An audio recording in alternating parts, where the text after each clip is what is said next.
विवेक और अर्चना की अभी नई नई शादी हुई थी। विवेक पुलिस की नौकरी करता था। शादी के 10 दिन बाद ही विवेक अर्चना को अपनी नौकरी पर ले आया। विवेक और अर्चना अपनी ज़िंदगी में बहुत खुश थे। दोनों की ज़िंदगी हंसी खुशी से बीत रही थी। विवेक अपनी नौकरी पर जाता तो अर्चना दिन भर घर में अकेली हो जाती थी। उसे दिन भर अच्छा नहीं लगता था। पुलिस की नौकरी के कारण विवेक कभी कभी रात को भी वापस नहीं आता था। अब अर्चना को अकेलापन महसूस होने लगा था। एक रात जब अर्चना अकेली थी तो रात को उसे नींद नहीं आ रही थी, तो अर्चना ने सोचा थोड़ी देर मोबाइल ही देख लेती हूँ। तभी उसे किसी के चीखने की आवाज़ सुनाई दी। अर्चना डर के मारे सहम गई। उसने जैसे तैसे करके रात बिताई।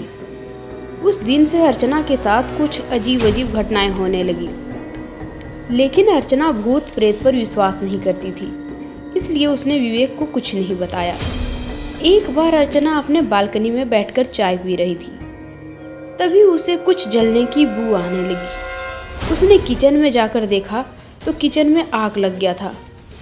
तभी आस पड़ोस के लोगों ने आकर उसकी मदद की। अर्चना को लगा जैसे उसी ने गैस बंद नहीं किया होगा। इस तरह एक बार अर्चना नहाने गई और जैसे ही नहा कर आई तो उसके सारे कपड़े जल रहे थे। अब अर्चना को लगने लगा कि उसके साथ कोई जरूर अदृश्य शक्ति है जो उसे परेशान कर रही है। उसे ऐसा लग रहा था जैसे कोई उसे इस जगह को छोड़ के जाने के लिए कह रहा हो।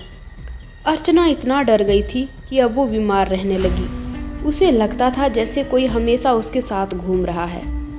विवेक को लगा शायद नई जगह आई है इसलिए ऐसा लग रहा है। विवेक ने सोचा मैं कुछ दिन छुट्टी ले लेता हूँ, दोनों साथ में समय बिताएंगे तो सब ठीक हो जाएगा। एक रात दोनों सो रहे थे। विवेक सो गया था लेकिन अर्चना को नींद नहीं आ रही थी। रात के करीब 1 बज रहे थे। तभी अचानक अर्चना की नज़र खिड़की के बाहर चली गई। अर्चना ने देखा एक लड़की लाल ड्रेस पहनी है और उसे घूरे जा रही थी। अर्चना जोर जोर से चिल्लाने लगी। तभी विवेक जागा। उसने अर्चना से पूछा क्या हुआ, तो अर्चना ने सारी बात बताई। अगले दिन विवेक उसे एक पंडित के पास ले गया। पंडित सारी बात सुनने के बाद बोला, लगता है उस घर में किसी की आत्मा है, या फिर याद करो कोई ऐसा है तुम्हारे परिवार में जिसकी कोई इच्छा हो और वो मर गया हो। विवेक ने अपने दिमाग पर जोर डाला। तभी उसे याद आया उसकी गर्लफ्रेंड नताशा ने 6 महीने पहले ही आत्महत्या कर ली थी। विवेक ने पंडित को बताया। जब नताशा को विवेक ने शादी से मना कर दिया तो नताशा ने आत्महत्या कर ली, इसलिए शायद उसकी आत्मा भटक रही है। नताशा को लाल कलर बहुत पसंद था। पंडित को अब सारी बात समझ में आ गई थी।